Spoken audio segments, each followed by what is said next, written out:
Hi, Palakkad ജില്ലയിലെ പുലാപ്പറ്റ എന്ന സുന്ദരമായ ഗ്രാമത്തിലാണ് ഞാൻ നിൽക്കുന്നത്. അപ്പോൾ ഇന്നത്തെ ഒരു പ്രത്യേകത എന്ന് വെച്ച് കഴിഞ്ഞാൽ നമുക്ക് എല്ലാവർക്കും അറിയാം, ആടുജീവിതം എന്ന് പറഞ്ഞൊരു സിനിമ ഒരുപാട് ശ്രദ്ധ നേടിയതാണ്. അതിലെ പെരിയോനെ എന്ന ഗാനം ആലപിച്ച് ഒരൊറ്റ ദിവസം കൊണ്ട് 1 മില്യൺ ക്ലബിൽ കയറിയ അസാധ്യ ഗായകൻ നമ്മുടെ നരേൻ ചേട്ടൻ. അപ്പോൾ അദ്ദേഹത്തിൻ്റെ വിശേഷങ്ങൾ എന്താണെന്നാണ് ഇന്നത്തെ എപ്പിസോഡിലൂടെ നിങ്ങൾക്ക് പരിചയപ്പെടുത്തുന്നത്. അപ്പോൾ നമുക്ക് അദ്ദേഹത്തിനെ ഒന്ന് കണ്ടിട്ട് വരാം, വിശേഷങ്ങൾ എന്തൊക്കെയാണെന്ന് അറിഞ്ഞിട്ട് വരാം. ചേട്ടൻ ഇവിടെ എവിടെയോ ഉണ്ട്, നോക്കിയാലോ, ബാ.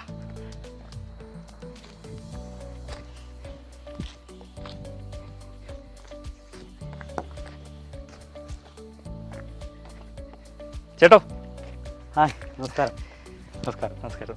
അതുകൊണ്ട് വിശേഷം? നല്ലത്, കുഴപ്പമില്ല, സന്തോഷമായി പോകുന്നു. അപ്പോൾ എങ്ങനെ, എന്തൊക്കെയാണ് പരിപാടി വെള്ളത്തിൽ?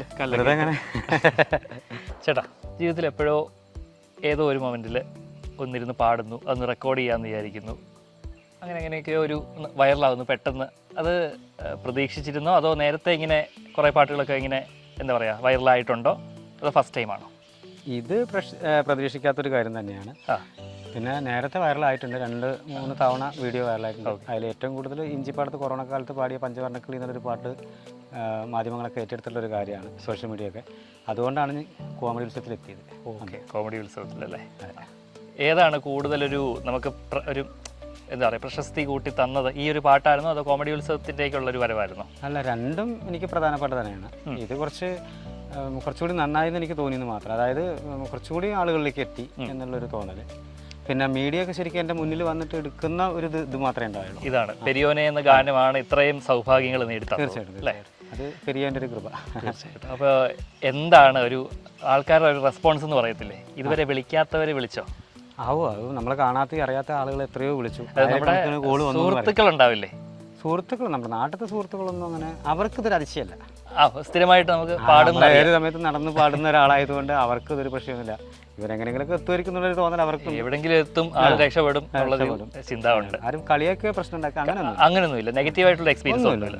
പാടുന്നൊക്കെ എല്ലാവർക്കും ഇഷ്ടമാണ്, നാട്ടുകാർക്ക് എല്ലാവരും അക്സെപ്റ്റ് ചെയ്ത് നല്ല സന്തോഷമായിട്ട് പോകുന്നു. പിന്നെ അധികം സന്തോഷമൊന്നും കാണിക്കില്ല, നന്നായിടാ കണ്ടുടാ, അത്രേ ഉള്ളൂ. 2 വാക്കുകളോ നീ എങ്കിലും അക്സെപ്റ്റ് ചെയ്യുന്നുണ്ടല്ലോ. അത് അക്സെപ്റ്റ് ചെയ്യുന്ന മാത്രമല്ല, അവർക്കത് അറിയാവുന്നത് കൊണ്ടാണ്. കാരണം നമ്മൾ എന്തെങ്കിലുമൊക്കെ ചെയ്യും, അല്ലെങ്കിൽ ചെയ്തുകൊണ്ടിരിക്കുന്നുണ്ട്, എവിടെയൊക്കെ എത്തും എന്നുള്ളത് അറിയാം. അവനവരുടെ നാട്ടുകാരല്ലേ.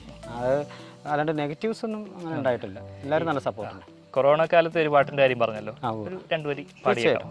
അത് നാടൻ പാട്ടാണ്, പഞ്ചവർണ്ണക്കിളി. ആയിക്കോട്ടെ, 2 വരി.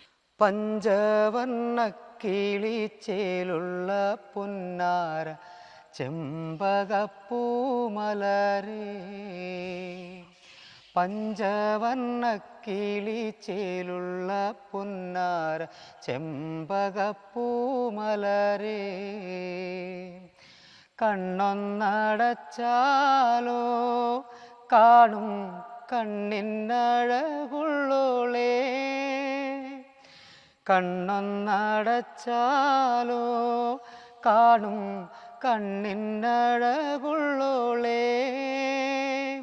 പൊന്നും പൂവേ നിന്നെ കാണാൻ എന്തോരഴകാണെന്നേ, ചെമ്പകപ്പൂമലരേ, എൻ്റെ ചെമ്പകപ്പൂമലരേ. Thank you, very good. അപ്പോൾ വേറൊരു ഫീലിലേക്ക് ഇങ്ങനെ കൊണ്ടുപോയി. ഇത് എന്ത് നാടൻപാട്ടാണ്? ശരിക്കും നാടൻപാട്ട് എന്ന് പറഞ്ഞാൽ നമ്മുടെ മണികണ്ഠൻ പെരുമ്പടപ്പ് എന്ന് പറഞ്ഞ ഒരു അസാധ്യ കലാകാരുണ്ട്. അദ്ദേഹം എഴുതി ട്യൂൺ ചെയ്ത് അദ്ദേഹം പാടിയാണ്. അതായത് കുറച്ചും കൂടി അദ്ദേഹത്തിനെ പരിചയപ്പെടുത്തുകയാണെങ്കിൽ ചെക്കൻ എന്നുള്ള സിനിമയിലെ ഒരു കാറ്റുമൂളാണ് അത് എഴുതി പാടിയ സംഗീതം ചെയ്ത ഒരാളാണ്. അദ്ദേഹത്തിന്റെ എല്ലാ പാട്ടുകളും ഹിറ്റാണ്. ചേട്ടൻ പാട്ട് എഴുതാറുണ്ടോ? തീർച്ചയായിട്ടും എഴുതാറുണ്ട്. പാട്ടുകൾ കുറേ എഴുതിയിട്ടുണ്ട്. ഒന്നും നമുക്ക് നല്ല രീതിയിലൊന്നും പ്രസന്റ് ചെയ്യാൻ പറ്റിയിട്ടില്ല. പിന്നെ ഞാൻ ഓൺ വോയിസിൽ പാടി ഇത് ചെയ്യുന്നതാണ്. അതൊക്കെ അത്യാവശ്യം എല്ലാവരും ഏറ്റുപാടുന്ന പാട്ടുകൾ എഴുതാറ് മാത്രമാണോ അതോ സംഗീതം കൊടുക്കാറുണ്ടോ? ഞാൻ സംഗീതം ചെയ്യും, രണ്ടും ചെയ്യും. 1500-600ഓളം പാട്ടുകൾ ഞാൻ സംഗീതം ചെയ്തിട്ടുണ്ട്. ഓർക്കസ്ട്രേഷൻ വെച്ച് ചെയ്ത് നല്ല രീതിയിൽ പുറത്തു വന്നിട്ടുണ്ട്. പക്ഷെ അതൊന്നും ആർക്കും അറിയില്ല. ഉണ്ട്. പിന്നെ ഒരു 4000ഓളം കവിതകൾ തന്നെ ഞാൻ ചെയ്തിട്ടുണ്ട്, സോഷ്യൽ മീഡിയയിലൊക്കെ വന്നിട്ടുള്ളതാണ്. ഇതൊന്നും ആർക്കും അറിയില്ല. അങ്ങനെ എപ്പോഴേലും ഒരു പുസ്തക പ്രകാശനം അല്ലെങ്കിൽ പുസ്തകമായിട്ട് പബ്ലിഷ് ചെയ്യാൻ ആഗ്രഹിച്ചിട്ടുണ്ടോ? അതോ ഇത് പാട്ടുകളല്ലാതെ കവിത ഒരു പുസ്തകം ഇറങ്ങിയിട്ടുണ്ട്, പൂജ്യം എന്നാണ് എൻ്റെ പേര്. പൂജ്യം. പിന്നെ ഒരു കഥാസമാഹാരം ഇറങ്ങിയിട്ടുണ്ട്, നാടൻ കുന്നിലെ വീട് പറഞ്ഞിട്ട്. ഇത് രണ്ടിനും അത്യാവശ്യമൊക്കെ നല്ല ഇത് കിട്ടിയതാണ്, അംഗീകാരം കിട്ടിയിട്ടുള്ള തന്നെയാണ്. എഴുത്തും വായനയും പിന്നെ എന്താ പറയുക, സംഗീതവും പാട്ടും കാര്യങ്ങളൊക്കെ. പിന്നെ എന്തെങ്കിലും അഭിനയം ഉണ്ടല്ലേ? അഭിനയം, പെയിന്റിങ്സ് ഭയങ്കര ഇഷ്ടമാണ്, ചെയ്യാറുണ്ട്. അതൊക്കെ ഒരുപാട്. ഏതാ പെയിന്റിങ് കൂടുതലും? അക്രിലിക് ചെയ്യാറുണ്ട്, ചെയ്യാറുണ്ട്. ഓയിൽ കളർ, ഓയിൽ പെയിന്റിലേക്ക് അങ്ങനെ പോയിട്ടില്ല, കാരണം അതിന്റെ കോസ്റ്റ്ലി അല്ല, കോസ്റ്റ്ലി ആയിട്ടുള്ള കാര്യം ആയതുകൊണ്ടാണ്. അത്രയും സാധനങ്ങൾ വാങ്ങാൻ. അല്ലാണ്ട് പഠിച്ചിട്ടുണ്ടോ? അല്ല, പഠിച്ചിട്ടില്ല. ഒന്നും ഇതിൽ ഈ പറയുന്ന ഒരു സാധനം ഞാൻ പഠിച്ചിട്ടില്ല. സംഗീതം ആണെങ്കിൽ ഒന്നും പഠിച്ചിട്ടില്ല. ഞാൻ പഠിച്ചിട്ടുണ്ടെങ്കിൽ ഈ നാടൻ പണികൾ മാത്രമാണ്, അല്ലാണ്ട് ആർട്ടിക്കലായിട്ടുള്ള ഒന്നും. അപ്പൊ ദൈവമായിട്ട് തന്ന ആ ഒരു കഴിവുകൾ എന്നാ പറയുന്നത്. ഒരു ഒറ്റ കഴിവല്ല, ഇഷ്ടം പോലെ ഉണ്ട്. ചേട്ടാ, മലയാളം പാട്ടുകൾ പാടിയിട്ടുണ്ട്, ശരിയാണ്. അന്യഭാഷാ ഗാനങ്ങൾ ഒന്ന് ശ്രമിച്ചിട്ടുണ്ടോ പാടാൻ വേണ്ടിയിട്ട്? പാടാൻ ശ്രമിച്ചിട്ടുണ്ട്. SP സാറിൻ്റെ ഒക്കെ ഭയങ്കര ഇഷ്ടമാണ് പാട്ട്. പിന്നെ അതുപോലെ മലേഷ്യ വാസുദേവൻ സാറിൻ്റെ, ഇപ്പോൾ ഉള്ള കാർത്തിക്, അങ്ങനെ ഹരിചരൻ, അവരൊക്കെ പാട്ടുകൾ ഭയങ്കര ഇഷ്ടമാണ്, ശ്രദ്ധിക്കാറുണ്ട്. അങ്ങനെ പാടുക എന്ന് പറഞ്ഞു കഴിഞ്ഞാൽ ഒന്ന് മൂളി നോക്കുന്നു മാത്രം. നമ്മുടെ പുലാപ്പറ്റ എന്ന് പറഞ്ഞ ഈ ഒരു മനോഹരമായ ഗ്രാമം എനിക്ക് ഭയങ്കരമായിട്ട് ഇഷ്ടപ്പെട്ടു കേട്ടോ. തീർച്ചയായിട്ടും. എന്താണ് ഈ ഗ്രാമത്തിൻ്റെ ഒരു പ്രത്യേകതയായിട്ട്? അതാണ് ഞാൻ പറഞ്ഞല്ലോ, ശുദ്ധമായിട്ടുള്ള സ്നേഹ ബന്ധങ്ങളുടെ, സൗഹാർദ്ദത്തിൻ്റെ, മതസൗഹാർദ്ദത്തിൻ്റെ ഒക്കെ നല്ലൊരു നാടാണ്. പിന്നെ അതുപോലെ തന്നെ എങ്ങും പൂക്കളും പറവകളും അതുപോലെ പള്ളിയും അമ്പലങ്ങളും ഒക്കെ ഇഷ്ടം പോലെയുള്ള ഒരു ഏരിയയാണ്. ശാന്തമായിട്ടുള്ള ഒരു പ്രകൃതമാണ്. അതുപോലെ കാർഷിക വിളകൾ ഒരുപാടുള്ള സ്ഥലമാണ്. പിന്നെ ഇതാണ് ഏറ്റവും കൂടുതൽ, മതസൗഹാർദ്ദം ഭയങ്കരമാണ് ഇവിടെ. എനിക്കൊക്കെ നല്ല സപ്പോർട്ടാണ് എൻ്റെ നാട്, ഒത്തിരി ആളുകൾ നല്ല. അപ്പോൾ ആ ഒരു സൗഹൃദം എന്നുള്ളതാണ് ഏറ്റവും ഹൈലൈറ്റ് ആയിട്ട് നിൽക്കുന്നത്. തീർച്ചയായും സൗഹൃദം എൻ്റെ ജീവിതത്തിൽ ഒരുപാട് പങ്ക് വഹിക്കുന്നുണ്ട്. ഒരുപാട് സുഹൃത്തുക്കളുണ്ട്. ഒരുപാട് സുഹൃത്തുക്കളുണ്ട്, എൻ്റെ കൂടെ പഠിച്ച സഹപാഠി സുഹൃത്തുക്കളുണ്ട്. ഞങ്ങൾ അതിൻ്റെ ഒരു ഗ്രൂപ്പും കാര്യങ്ങളൊക്കെ ഉണ്ട്. അത് നിൽക്കുമ്പോൾ തന്നെ എനിക്ക് എന്നോടൊപ്പം ചേർന്ന് നിൽക്കുന്ന, നെഞ്ചോടൊപ്പം ചേർന്ന് നിൽക്കുന്ന രണ്ട് പ്രധാനപ്പെട്ട ആളുകളുണ്ട്. അവരെനിക്ക് പറയാതിരിക്കാൻ പറ്റില്ല. ഒന്ന് രത്നദാസേട്ടൻ, ഒന്ന് നിസാർ. ഈ രത്നദാസേട്ടൻ്റെ പാടത്തു നിന്നാണ് എൻ്റെ ആ പാട്ട് വൈറലായത്. അവിടെ പണിയെടുത്തുകൊണ്ടിരിക്കുമ്പോൾ എല്ലാ കാര്യങ്ങൾക്കും വേണ്ടിയുണ്ട്. എൻ്റെ ഉയർച്ചയിലും താഴ്ചയിലും സങ്കടങ്ങളിലും നേട്ടങ്ങളിലും സന്തോഷങ്ങളിലും എൻ്റെ ദേഷ്യങ്ങളിൽ പോലും പരിഭവങ്ങളിൽ പോലും അവരുണ്ട്. ഉയരാന്നുള്ളത് കറക്റ്റായിട്ട് അവർക്ക് എന്ത് പറഞ്ഞല്ലോ, ദേഷ്യപ്പെട്ടാലും അയ്യോ, ഏറ്റവും പ്രശ്നം എന്താ വെച്ചാൽ ഇതിൽ ഈ കച്ചറക്കാരനാണ് ഞാൻ. അതായത് സ്നേഹത്തിൻ്റെ പേരിൽ അടി ഉണ്ടാക്കും. ഓക്കെ. പക്ഷെ അവർക്കറിയാം ഞാൻ ഏതറ്റം വരെ പോവും, എങ്ങനെ തിരിച്ചു വരുന്നതൊക്കെ അറിയാം. എന്നെ പഠിച്ചവർ സത്യം പറയുകയാണെങ്കിൽ എൻ്റെ ഒപ്പം ജീവിക്കുന്ന 29 വർഷമായിട്ട് ജീവിക്കുന്ന എൻ്റെ ഭാര്യയ്ക്ക് അറിയുന്നതിനേക്കാൾ കൂടുതൽ എൻ്റെ സ്വഭാവത്തിൻ്റെ നല്ലതും ചീത്തയും എല്ലാ വശങ്ങളും അറിയുന്ന രണ്ടുപേരാണ് അവർ. അതുകൊണ്ട് തന്നെയാണ് ഈ കാലം വരെ ഉള്ള സുഹൃത്തുക്കളൊരു ഭാഗ്യമാണ്. പിന്നെ തീർച്ചയായിട്ടും എൻ്റെ ഭാഗ്യമാണ് അവർ, അതിനൊരു സംശയമില്ല. ഞാൻ പറഞ്ഞല്ലോ, എനിക്ക് ഈ നല്ല ഗുണങ്ങളൊക്കെ കിട്ടിയത് അല്ലെങ്കിൽ ഉയർച്ചകളൊക്കെ കിട്ടിയത് അവർ വന്നതിന് ശേഷമാണ്, അവരെൻ്റെ ജീവിതത്തിലേക്ക് വന്നതിന് ശേഷമാണ്. അതിന് ശേഷമാണ് ഇഞ്ചിപ്പാടത്തുള്ള പാട്ട് വൈറലായതും സോഷ്യൽ മീഡിയയിൽ അത്യാവശ്യം അറിയപ്പെടുന്ന തുടങ്ങിയത്, എൻ്റെ പുസ്തകങ്ങളുണ്ടായതും എൻ്റെ അഭിനയം ഉണ്ടായതും പിന്നെ ഞാൻ ഡയറക്ഷൻ ചെയ്ത ആൽബങ്ങൾ ഉണ്ടായതും ഒക്കെ അവർ വന്നതിന് ശേഷമാണ്.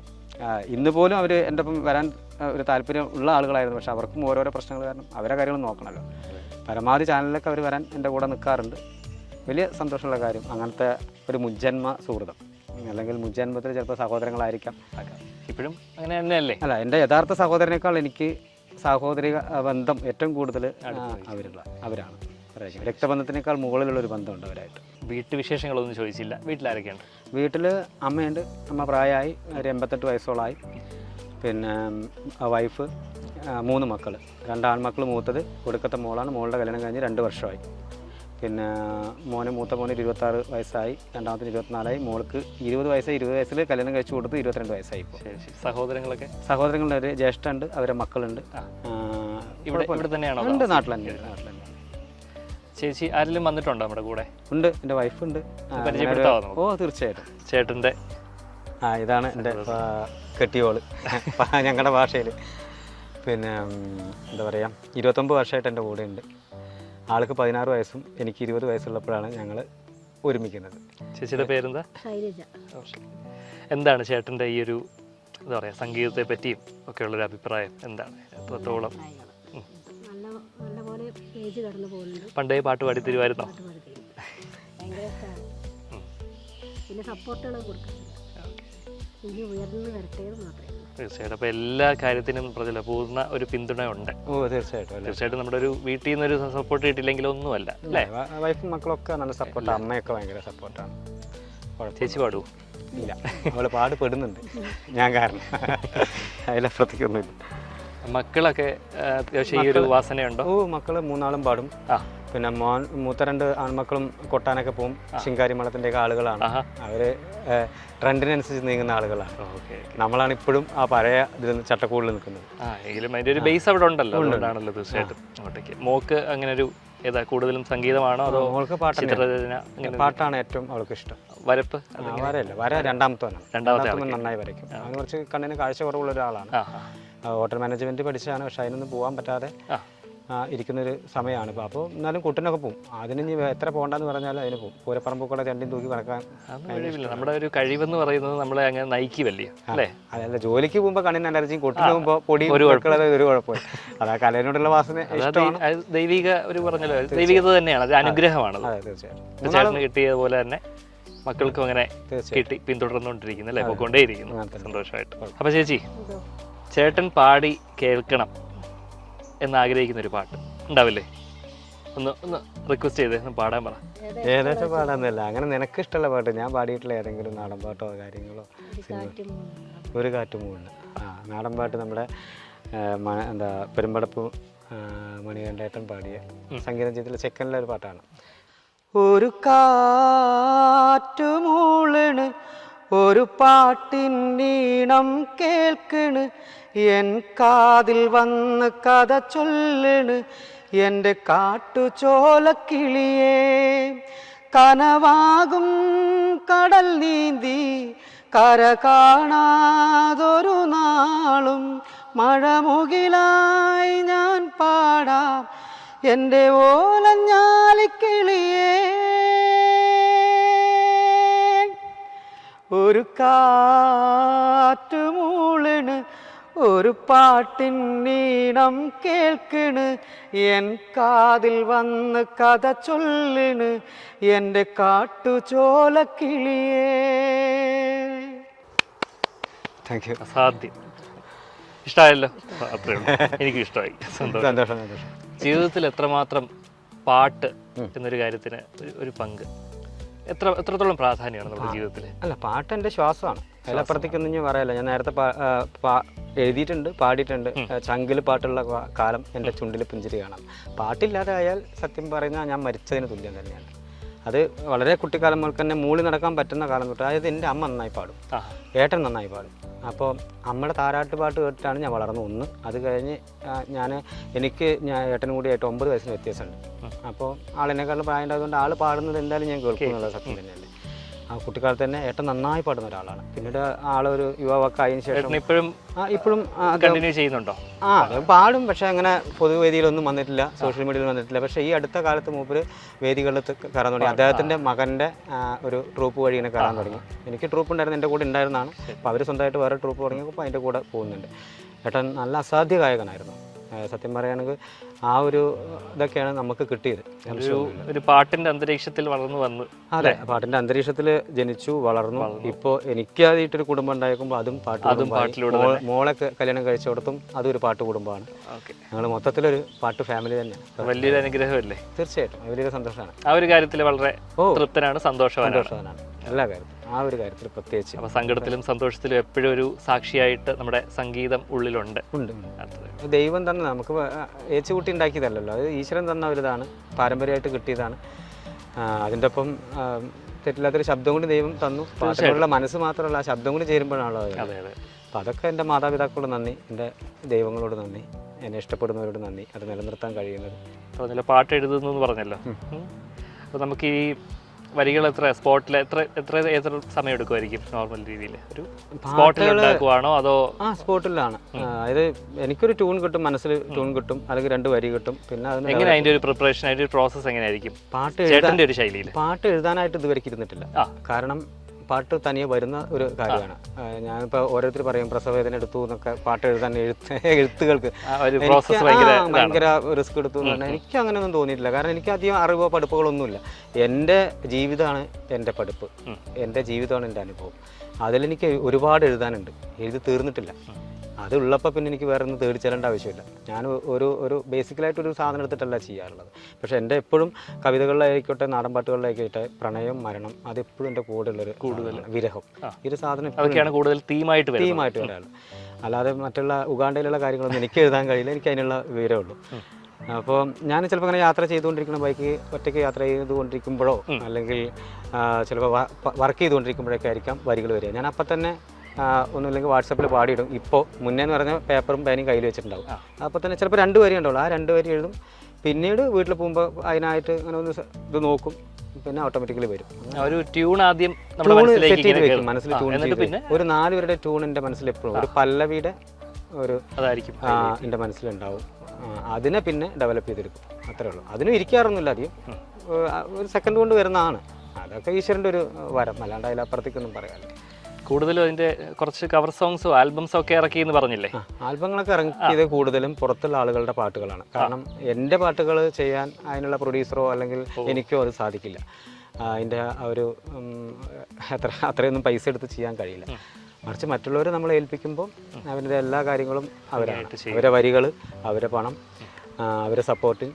അങ്ങനെ ഞാനൊരു 16 ആൽബം ഡയറക്ഷൻ ചെയ്തിട്ടുണ്ട്. ഡയറക്ഷൻ ഭയങ്കര ഇഷ്ടമാണ്. ഡയറക്ഷൻ ഇഷ്ടമാണ്. നേരത്തെ പറഞ്ഞു ആക്ടിങ്ങും ഇഷ്ടമാണ്. ഈ 2 കാര്യങ്ങളും പ്രധാനപ്പെട്ട ഇഷ്ടങ്ങളാണ്. സംഗീതത്തിനോട് പിന്നെ അത് ഓൾറെഡി അതാണല്ലോ, നമ്മൾ അതിൽ തന്നെയാണ്. അതുകൊണ്ട് പിന്നെ കുഴപ്പമൊന്നുമില്ല. വരക്കാൻ ഇഷ്ടമാണ്, എഴുതാൻ ഇഷ്ടമാണ്. ആനുകാലികളിലൊക്കെ മനോരമ, മംഗളം, ചന്ദ്രിക മാധ്യമങ്ങളിലൊക്കെ മുന്നേ മാതൃഭൂമിയിലൊക്കെ എൻ്റെ എഴുത്തുകൾ വന്നിട്ടുണ്ട്, കവിതകൾ വന്നിട്ടുണ്ട്, ലേഖനങ്ങൾ വന്നിട്ടുണ്ട്, ഓർമ്മക്കുറിപ്പുകൾ വന്നിട്ടുണ്ട്, കഥകൾ വന്നിട്ടുണ്ട്. പിന്നെ അതിൻ്റെ ബേസ് ചെയ്തിട്ട് എഴുത്തിനെ ബേസ് ചെയ്തിട്ട് ഒരുപാട് അവാർഡുകൾ കിട്ടിയിട്ടുണ്ട്. എന്തൊക്കെയാ? നല്ല കുഞ്ചൻ സ്മാരക അവാർഡ്, കേരള സാംസ്കാരിക വകുപ്പിൻ്റെ അവാർഡ്, യുവപ്രതിഭ മുദ്രാ പുരസ്കാരം പറഞ്ഞിട്ട് അങ്ങനെ ആ ഒരു തരത്തിലൊരു 32ഓളം അവാർഡുകൾ ചെറുതും വലുതുമായിട്ട് കിട്ടിയിട്ടുണ്ട്. പിന്നെ എന്താ പറയുക, ഗൾഫിൻ്റെ ഒരു ഇത് കിട്ടിയിട്ടുണ്ട്.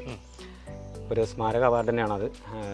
പിന്നെ കലാഭവനിൻ്റെ പേരിൽ മണിച്ചേട്ടൻ്റെ ഒരു പേരിലുള്ളൊരു അവാർഡ് കണ്ണൂരിൽ നിന്ന് വാങ്ങിയിട്ടുണ്ട്. അങ്ങനെ അത്യാവശ്യം എഴുത്തിൻ്റെയും പാട്ടിൻ്റെയും ഒക്കെ ഉൾപ്പെടുന്നൊരു കാര്യങ്ങൾ. പിന്നെ ഇപ്പോൾ കഴിഞ്ഞ വർഷം ഇറങ്ങിയ അൻപിയ വാഴും എന്നുള്ള അതിൻ്റെ ഒരു ഷോർട്ട് ഫിലിം പ്രധാനപ്പെട്ട കഥാപാത്രത്തിന് മെയിൻ ക്യാരക്ടർ തന്നെ ചെയ്തത്. അതിന് അത്യാവശ്യം നല്ല റീച്ച് കിട്ടി. നല്ല അപ്രിഷിയേഷൻ, എല്ലാവരും നല്ല അഭിനന്ദനങ്ങൾ അറിയിച്ചു. നാടകങ്ങൾ എന്തെങ്കിലും ചെയ്തിട്ടുണ്ടോ? നാടകത്തിൽ ഞാൻ ചെറുപ്പത്തിൽ അഭിനയിച്ചിട്ടുണ്ട്, സ്കൂൾ നാടകങ്ങളിൽ അഭിനയിച്ചിട്ടുണ്ട്. ഞാൻ സ്വന്തമായിട്ട് തന്നെ ഈ കഴിഞ്ഞതിൻ്റെ മുമ്പത്തെ വർഷം നമ്മുടെ സ്കൂൾ കലോത്സവ സമയത്ത് നാടകം ഡയറക്ഷൻ ചെയ്ത് കൊടുത്തിട്ടുണ്ട്. അതിന് ജില്ലയിൽ ഫസ്റ്റ് കിട്ടിയിട്ടുണ്ട്.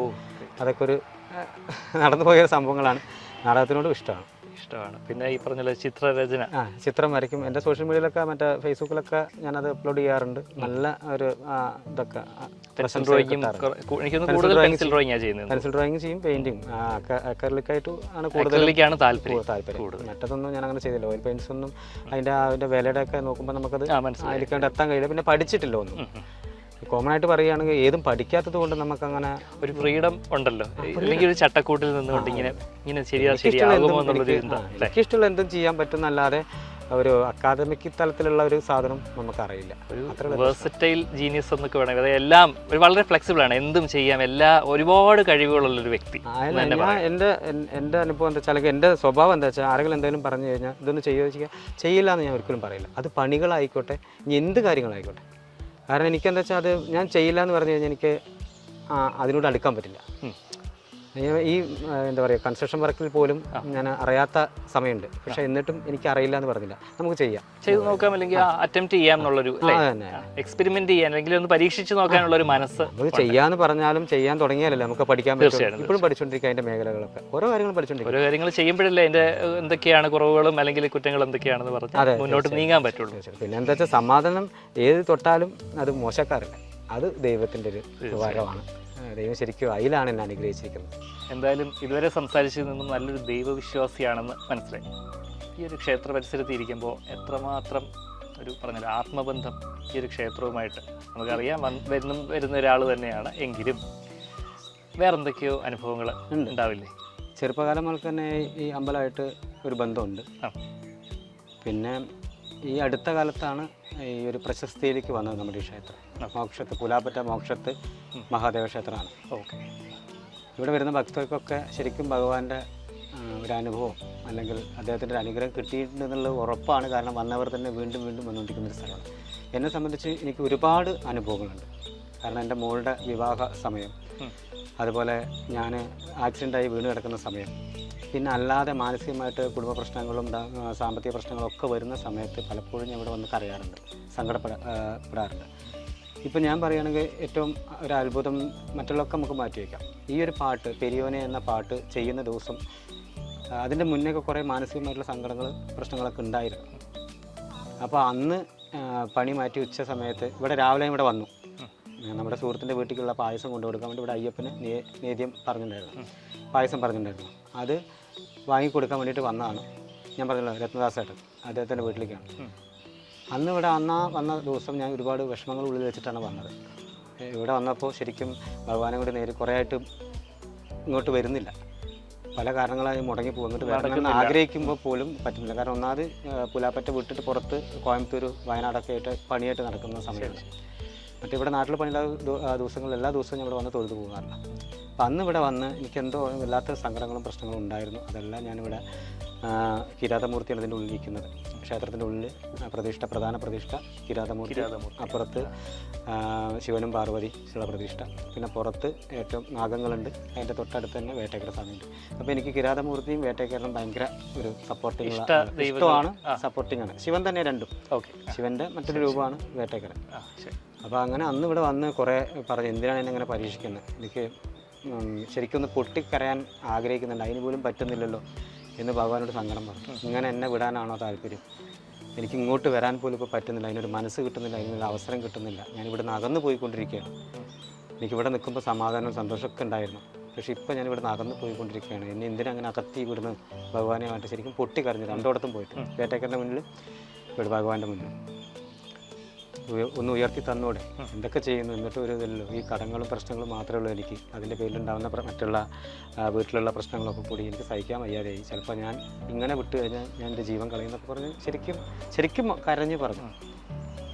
അങ്ങനെ പറഞ്ഞ് ഇറങ്ങിപ്പോയി. ഇങ്ങനെ ആവുകയാണെങ്കിൽ ഞാൻ ഇനി വരുന്നില്ല, എന്തിനാ, സങ്കടം പറയാൻ വേണ്ടി മാത്രം എന്നെ വരുത്തല്ലേ, വരുന്നില്ല. എന്നെ ചിരിച്ചിവിടെ നിന്ന് പെരുമാറാൻ എനിക്ക് പറ്റുന്നില്ല, ഭഗവാന്റെ മുന്നിൽ ആവില്ല. എന്തായാലും ഇതുവരെ ചെയ്തതിന് നന്ദിയുണ്ട് ഭഗവാനെ എന്നും പറഞ്ഞ് ഇവിടെ നിന്ന് ഇറങ്ങിപ്പോയി. ഞാൻ ഈ പായസം അവിടെ കൊണ്ടേ കൊടുത്ത് എനിക്ക് ഞാൻ അവിടെ എത്തുന്നവരെ എൻ്റെ കണ്ണിൽ കണ്ണീരുണ്ടായിരുന്നു. എന്തൊക്കെയോ കുറേ സങ്കടങ്ങൾ പറയാൻ പറ്റുന്നില്ല, ആരോടും ഷെയർ ചെയ്യാൻ പറ്റില്ല, അങ്ങനത്തെ ഒരു അവസ്ഥയിലാണ്.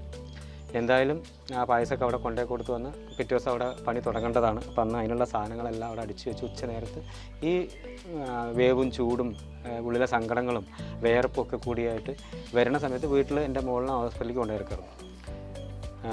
അപ്പോൾ അത് ആളില്ല വീട്ടിൽ. ആ സമയത്ത് വെറുതെ ഫോൺ എടുത്തിട്ട് നമുക്ക് ഫോണാണല്ലോ അപ്പോൾ എല്ലാം, അപ്പോൾ അതിങ്ങനെ തട്ടി ചെയ്ത് നോക്കിക്കൊണ്ടിരിക്കുന്ന സമയത്താണ് ഈ പെരിയോൻ്റെ ഓരോരുത്തർ പാടിയത് വീണ്ടും നേരത്തെ കണ്ടിട്ടുണ്ട്, വീണ്ടും ഇങ്ങനെ വന്നു. നാദൃഷിക പാടിയ ലാസ്റ്റ് അതിലാണ് ഞാൻ വന്ന് നോക്കിയത്, കുറേ നേരമായി കേട്ടിരുന്നു. അപ്പോൾ സത്യം പറഞ്ഞാൽ പാട്ട് കേൾക്കുന്നുണ്ടെന്നല്ല, അതിൽ ആഴത്തിൽ ഇറങ്ങി ചെല്ലാനൊന്നും പറ്റിയില്ല. അപ്പോൾ തോന്നിയൊരു ഇഷ്ടം, ശരി ഇത് ഒന്ന് പാടി നോക്കാമെന്ന് വിചാരിച്ചുള്ളൂ, ശ്രമിക്കാം. ഞാനിപ്പോഴും അതിൽ എഴുതിയിട്ടുള്ളതാണ് ഒരു ശ്രമം, അതിലപ്പുറത്തേക്ക് നിൽക്കാറില്ല. ശരിക്കും അത് പാട്ട് പഠിച്ചിട്ടില്ല, അതിലേക്ക് ഇറങ്ങി ചെന്നിട്ടില്ല, അതിൻ്റെ മുഴുവൻ വരികൾ ഇപ്പോഴും അറിയില്ല. ആ 4 വരി തന്നെ അറിയില്ല. പിന്നെ എനിക്കൊന്നും നോക്കാനും പറ്റില്ല, ഈ തിരക്കുകളായില്ല. അവിടെ ഇരുന്നിട്ട് ഒറ്റ ടേക്കിൽ പാടിയൊരു ഇതാണ്. അപ്പോൾ കിട്ടിയ ഒരു മൈൻഡിൽ കിട്ടിയ ഒരു ഈണം വെച്ച് ചെയ്താണ്. അതിന് സത്യം വേണമെങ്കിൽ യഥാർത്ഥ പാട്ടിനോട് അത്ര വലിയ നീതിയൊന്നും പുലർത്തിയിട്ടില്ല, എൻ്റേതായ ഒരു ശൈലിയിൽ കയറി വന്നിട്ടുണ്ടെന്ന് മാത്രം. ആ ഒരു തനത് ശൈലി ആയിരിക്കാം അതുകൊണ്ട് തന്നെ ആയിരിക്കാം. അപ്പോൾ അപ്പം തന്നെ അത് ഇരുന്ന് പാടി. പിന്നെ മോളൊക്കെ വന്ന് ഭക്ഷണമൊക്കെ കഴിച്ചിട്ട് ഞാൻ വീണ്ടും പണിക്ക് പോയി. ഞാൻ അപ്പം തന്നെ പോസ്റ്റ് ചെയ്തു. ഇതിപ്പോൾ ആരും കാണണിച്ചിട്ടൊന്നുമല്ല, ഫേസ്ബുക്കിൽ നമ്മുടെ ഒരു സന്തോഷം. എന്നാലും സ്ഥിരമായിട്ട് കാണുന്ന എൻ്റെ സുഹൃത്തുക്കൾ കാണുമല്ലോ, അത് മതി. അങ്ങനെ ഇട്ടു. ഞാൻ പിന്നെ ഉച്ചരിട്ടൊന്നും നോക്കിയിട്ടില്ല. വൈകുന്നേരത്ത് വീട്ടിലെത്തിയ സമയത്ത് 3.25 ലക്ഷം കടന്നിരിക്കുന്നു ഈ സാധനം. ഉച്ചയ്ക്ക് 2:30 ഇട്ട ആ സാധനം 3.25 ലക്ഷം വൈകുന്നേരം 6 മണിയാകുമ്പോഴേക്ക് എത്തി. അപ്പോൾ ഞാൻ അത്ഭുതപ്പെട്ടത് എന്ത് ഭഗവാനെന്ന് ഞാൻ കുട്ടികളുടെ അടുത്തൊക്കെ പറഞ്ഞു. അപ്പോൾ ഇതിൽ ഏറ്റവും രസം എന്താ വെച്ചാൽ ഞാൻ അത് പാടിക്കൊണ്ടിരിക്കുന്ന സമയത്ത് എൻ്റെ മോളും വൈഫും വന്നത്. അവൾ പറഞ്ഞു എന്താ വെച്ചാൽ നാടൻ പാട്ട് പാടുപോലെ പാടുന്നത്, അങ്ങനെ ഒന്നല്ല ആ പാട്ട്. അവളെന്നെ കളിയാക്കി, നന്നായി കളിയാക്കി. ഞാൻ നന്നായി പാടുന്ന ഇഷ്ടം, അതുകൊണ്ടാണ് ഞാൻ അതായത് വെറുതെ പാടി നോക്കണം. അപ്പോൾ വീഡിയോ ഒന്നും ചെയ്തില്ല, നമ്മളൊന്ന് പ്രിപ്പയർഡ് അല്ലല്ലോ, പാടി. രണ്ടുപേരും ഇങ്ങനെ പാടി നോക്കി മൂളി വെക്കുമ്പോഴാണ് ഇവള് കയറി വരുന്നത്. അത് നാടൻ പാട്ട് പോലെ പാടേണ്ട അച്ഛൻ എന്താ ഞാൻ അറിയും പോലെ പഠിക്കുള്ള എന്ന് പറഞ്ഞിട്ട് ഞാൻ പിന്നെ വീഡിയോ എടുത്തിട്ട് പാടി, എന്നിട്ടാണ് അത് ഇട്ടത്. എന്തായാലും വൈകുന്നേരം 6 മണിക്ക് വീട്ടിലെത്തിക്കുമ്പോൾ 3.25 ലക്ഷം കഴിഞ്ഞിരിക്കുന്നു. അത്ഭുതമായി. അപ്പോൾ ഞാൻ എല്ലാവർക്കും കാണിച്ചു കൊടുത്തിട്ട് അങ്ങനെ വന്നിട്ടുണ്ട്, എന്താ സംഭവം എന്ന് അറിയുന്നില്ല. എന്തിനു പറഞ്ഞു 11:30 മണിയാകുമ്പോഴേക്കും പിന്നെ നോക്കിയിരിക്കുമല്ലോ, ഇങ്ങനെ ഇടയ്ക്കിടയ്ക്ക് നോക്കും, അല്ലെങ്കിൽ കുട്ടികൾ നോക്കും, ഞാൻ നോക്കും. പിറ്റേ ദിവസം രാവിലെ ആകുമ്പോഴേക്കും എന്തായാലും 1 മില്യൺ ഒരു 10-11 മണിയാകുമ്പോഴേക്കും നേരത്തോട് നേരം തീർന്നില്ല, ആയില്ല, അത്രയും ആയില്ല, അതിൻ്റെ മുന്നേ തന്നെ 1 മില്യൺ അടിച്ചു. അതാണ് വലിയ, ഇതൊന്നും പ്രതീക്ഷിക്കാത്ത ഒരു കാര്യമാണെങ്കിലും ഇതിൻ്റെ ഇടപെടലുകൾ പെരിയോൻ്റെ ഒന്നാമത് നോമ്പ് കാലത്താണ് തുടങ്ങുന്നത്. പിറ്റേ ദിവസം ഇതാണ് പെരുന്നാളാണ്. അപ്പോൾ ഞാൻ ആ മതത്തിനോട് ഒരുപാട് അടുത്ത് നിൽക്കുന്ന ഒരാളാണ്. എൻ്റെ അടുത്ത് ഖുർആനുണ്ട്, ഞാനത് വായിക്കുന്ന ഒരാളാണ്, എല്ലാ മതഗ്രന്ഥങ്ങളോടും താല്പര്യമുള്ള ഒരാളാണ്, ആരാധനയുള്ള ഒരാളാണ്. ബൈബിളുണ്ട്, ഖുർആനുണ്ട്, ഭഗവത്ഗീതയുണ്ട്, ഒക്കെ നമ്മുടെ കയ്യിലുണ്ട്. ഞാനതൊക്കെ വായിച്ചിട്ടുള്ളതാണ്, ഇപ്പോഴും വായിക്കാറുണ്ട്. അപ്പോൾ അത് എപ്പോഴും എനിക്ക് തോന്നുന്നു അത് പടച്ചവൻ്റെയും എൻ്റെ മോശത്തപ്പൻ്റെയും ഒരു അനുഗ്രഹമാണ്. ഞാനിവിടെ വന്ന് സങ്കടം പറഞ്ഞെങ്കിൽ കൂടി ഇവരും അതിൻ്റെ ഇടപെട്ടിട്ടുണ്ട്, പടച്ചവനും. അതായത് പെരിയോനെ എന്നുള്ള അല്ലാതെ എത്രയോ പാട്ടുകളുണ്ടല്ലോ, അത് മാത്രം പാടാനും അത് എത്രയോ പേര് പാടിയിട്ടുണ്ട്, ഒരുപാട് പേര് പാടിയിട്ടുണ്ട്. പക്ഷേ ഇതിൽ 1-2 പേരില്ലേ കയറി വന്നുള്ളൂ. കാരണം മലപ്പുറത്ത് ആ കുട്ടിയും ഞാൻ മാത്രമല്ല. പക്ഷെ ആ കുട്ടി അസാധ്യമായിട്ട് പാടിയിട്ടുണ്ട്. അത് യഥാർത്ഥ ഗായികയാണ്, യഥാർത്ഥ നീതി പുലർത്തിക്കൊണ്ട് തന്നെ ആ പാടുന്ന നീതി പുലർത്തിക്കൊണ്ട് തന്നെ നന്നായി പാടിയിട്ടുണ്ട്. അതുകൊണ്ടാണ് റഹ്മാൻജി പോലുള്ള ആളുകൾ വിളിക്കുകയും അല്ലെങ്കിൽ അവർ ഷെയർ ചെയ്യുകയൊക്കെ ചെയ്തത്. എന്നെ ഇതുവരെയ്ക്കും ഒരു സിനിമാക്കാരോ അതല്ലെങ്കിൽ അത്ര സെലിബ്രിറ്റീസ് ഒന്നും വിളിച്ചിട്ടുമില്ല, അതൊന്നും ഷെയർ ചെയ്തിട്ടില്ല, കമൻറ്റ് ഇട്ടിട്ടില്ല. കാരണം അതെന്ന് വെച്ചാൽ അവർ ആ സംഗീതത്തിനോടുള്ള ഇത് നോക്കിയിട്ടുണ്ടാവും. അതിലെന്തായാലും ഇത് ചെല്ലില്ല. എന്റെ ചിന്തിക്കേണ്ട, നമുക്ക് പറഞ്ഞല്ലോ നമ്മളൊന്നും പ്രതീക്ഷിക്കാതെ ചെയ്തൊരു കാര്യം. അപ്പൊ അത് ഇത്രത്തോളം ഒരു അനുഗ്രഹപ്രദമായിട്ട് ഇപ്പം ഒരുപാട് ഇന്റർവ്യൂകൾ വരുന്നു, ഒരുപാട് ശ്രദ്ധ നേടിയില്ലേ, അതൊരു അനുഗ്രഹമാണ്. അത്രേ ഉള്ളൂ. അത് മോശത്തപ്പന്റെ അനുഗ്രഹം. ഇത്രയും ചിന്തിക്കുക, സങ്കടങ്ങൾക്കുള്ള ഒരു പരിഹാരം, നല്ലൊരു കാര്യത്തിന് വേണ്ടിയുള്ള ഒരു തുടക്കമായി ആകാം. അങ്ങനെ ചിന്തിക്കുക, എല്ലാം നല്ലതിനൊന്നും അല്ല, അങ്ങനെ തന്നെയുള്ളൂ. എനിക്ക് അതിന്റെ നെഗറ്റീവ്സ് ഒന്നുമില്ല. പിന്നെ ഒരുപാട് പ്രതീക്ഷകളൊന്നും സ്വപ്നം കാണുന്നൊന്നുമില്ല. ഈ സമയം കടന്നു പോകും, അത്രേ ഉള്ളൂ. അതെ, കാരണം നല്ലതാന്നേലും തീയാന്നേലും ഈ സമയം കടന്നു പോകും എന്നുള്ളത്. ഇപ്പോൾ നിങ്ങൾ ഉൾപ്പെടെയുള്ള ആളുകൾ ഈ ടൈമിലുള്ളൂ. ഇത് കഴിഞ്ഞ് കഴിഞ്ഞാൽ എന്തായാലും ഇനി ഇതിൻ്റെ ഉണ്ടാവില്ല. അപ്പോൾ ഒരു വാർത്ത മാത്രമായി മാറി അടുത്ത വാർത്തയിലേക്ക് ആളുകൾ ചെവി ഓർക്കും. എന്തൊക്കെ ആയാലും നമ്മുടെ ഈ ഒരു പ്രയത്നം തുടർന്നുകൊണ്ടേയിരിക്കും, ശരിയല്ലേ? തീർച്ചയായിട്ടും നമ്മുടെ ആഗ്രഹത്തിലേക്ക് അല്ലെങ്കിൽ ആഗ്രഹ സാഫല്യത്തിലേക്കുള്ള ഒരു യാത്ര അത് തുടർന്നുകൊണ്ടേയിരിക്കും. അങ്ങനെ തന്നെ ആഗ്രഹ സാഫല്യത്തിലപ്പുറം ഇതിൻ്റെ ഒരു പാഷനാണ്. അല്ലെങ്കിൽ ഇത് എനിക്ക് സങ്കടങ്ങൾ ഇറക്കി വെക്കാൻ, സന്തോഷം ഇറക്കി വെക്കാൻ, എൻ്റെ ദേഷ്യവും പരിഭവങ്ങളൊക്കെ ഇറക്കി വെക്കാൻ പാട്ടാണ്. അത് ഞാൻ പാടിക്കൊണ്ടിരിക്കും. അത് ഞാൻ ഒരു നേട്ടം ഇതിന്റെ ഇടയ്ക്കൊക്കെ വരുന്നത് ഇങ്ങനെ അതൊന്നും ചിന്തിക്കുന്നില്ല, അതിനെപ്പറ്റിയുള്ള യാതൊരു ചിന്തയും. ഇപ്പോൾ ഇത്രയും വൈറലായി, ഇപ്പോൾ 2 മില്യനായി. എൻ്റെ മനോരമ 24-ൽ വന്നു, മനോരമയിൽ വന്നു. 24-ലൊക്കെ അതിപ്പോൾ 1.25 അതായത് 15 ലക്ഷം 16 ലക്ഷമൊക്കെ ആയി. 2 മില്യണിലേക്ക് അതും പോയിക്കൊണ്ടിരിക്കുകയാണ്. അതൊരു വലിയൊരു ഭാഗ്യമാണെങ്കിൽ പോലും അതിലൊന്നും ഞാൻ അമിത ആഹ്ലാദം എനിക്കില്ല. അമിത ആഹ്ലാദം ഇല്ല, അമിതമായിട്ട് വിഷമിക്കുന്നില്ല, ഇങ്ങനെ അങ്ങ് പോകുന്നു. ഇല്ല, ജീവിതം എങ്ങനെയാണോ അങ്ങനെ തന്നെ. എനിക്ക് സത്യം പറയാലോ, അതാ കയ്യിൽ തഴമ്പുണ്ട്, ജീവിക്കാന്നുള്ളൊരു ഉറപ്പുണ്ട്, ആരോഗ്യം ഉണ്ടായാൽ മതി, അത്രേ ഉള്ളൂ. ദൈവം അനുഗ്രഹിക്കട്ടെ, അത്രേ ഉള്ളൂ. അതിൻ്റെ കൂടെ നമുക്ക് പണി ഉണ്ടാവണം, അന്നന്ന് പണി ഉണ്ടാവണം, അതുകൊണ്ട് കാര്യങ്ങളൊക്കെ നീക്കാം. അതിൻ്റെ കൂടെ എൻ്റെ സംതൃപ്തി, സന്തോഷം, എൻ്റെ പാട്ട്, എൻ്റെ കല, അതന്നെ. എന്തായാലും ഈ ദൈവമായിട്ട് എത്ര അടുത്ത ബന്ധമാണെന്ന് പറഞ്ഞില്ലേ, ഈശ്വരനുമായിട്ട് എത്രത്തോളം ഒരുപാട് അനുഗ്രഹങ്ങൾ തന്നു. നമുക്ക് ഈ ക്ഷേത്ര സന്നിധിയിൽ ഇരുന്നിട്ട് ഒരു ഈശ്വര ഭക്തി ഗാനം അല്ലെങ്കിൽ ദൈവഭക്തി ഗാനം പാടാം, ഒരു ഭക്തി ഗാനം. ഞാൻ എൻ്റെ മനസ്സിൽ തോന്നുന്ന വരികൾ എന്തെങ്കിലും പാടാം പെട്ടെന്ന്. പുലപ്പറ്റയിൽ വാഴും ഭഗവാനേ, മോക്ഷത്തപ്പനേ ശരണം. പുലപ്പറ്റയിൽ വാഴും ഭഗവാനേ, മോക്ഷത്തപ്പനേ ശരണം. സങ്കടങ്ങളേറ്റു പാടുമ്പോഴൊക്കെയും, സങ്കടങ്ങളൊക്കെ ഏറ്റുപാടുമ്പോഴൊക്കെയും കൈ തന്നു കൂടെ വന്നു ഭഗവാൻ അനുഗ്രഹമേകുന്നു. ഭഗവാനേ ശരണം ശരണം മഹാദേവനേ ശരണം ശരണം മോക്ഷത്തപ്പനേ. മനസ്സിലിപ്പോൾ തോന്നിയത് പാടിയെന്ന് മാത്രമേ ഉള്ളൂ. അവനോട് പറയാനുള്ളൊരു കാര്യം മാത്രമാണ്. തീർച്ചയായിട്ടും. അല്ല, നമ്മൾ ഈ സന്നിധി ഇരിക്കുമ്പോൾ നമുക്കൊരു സമർപ്പണം വേണമല്ലോ, അതുകൊണ്ട് ഞാൻ ചേട്ടന് വേണ്ടിയിട്ടൊരു തീർച്ചയായും എഴുതി വെച്ച പാട്ടുകളൊക്കെ ഉണ്ട് ഭഗവാനെ കുറിച്ച്, പക്ഷെ അതൊന്നും പോർമ്മയില്ല. ഈ ഗാനം ആരാ എഴുതിയത്? പാടിയ പാട്ട് ഞാൻ എൻ്റെ മനസ്സിൽ ഇപ്പൊ തോന്നിയ പാട്ടാ. അയ്യോ, ഇപ്പൊ തോന്നിയ വരികൾ പാടിയെന്ന് മാത്രം. സാധ്യം. Thank you. വേറെ ആരും എഴുതിയതല്ല, ഞാനും എഴുതിയിട്ടില്ല.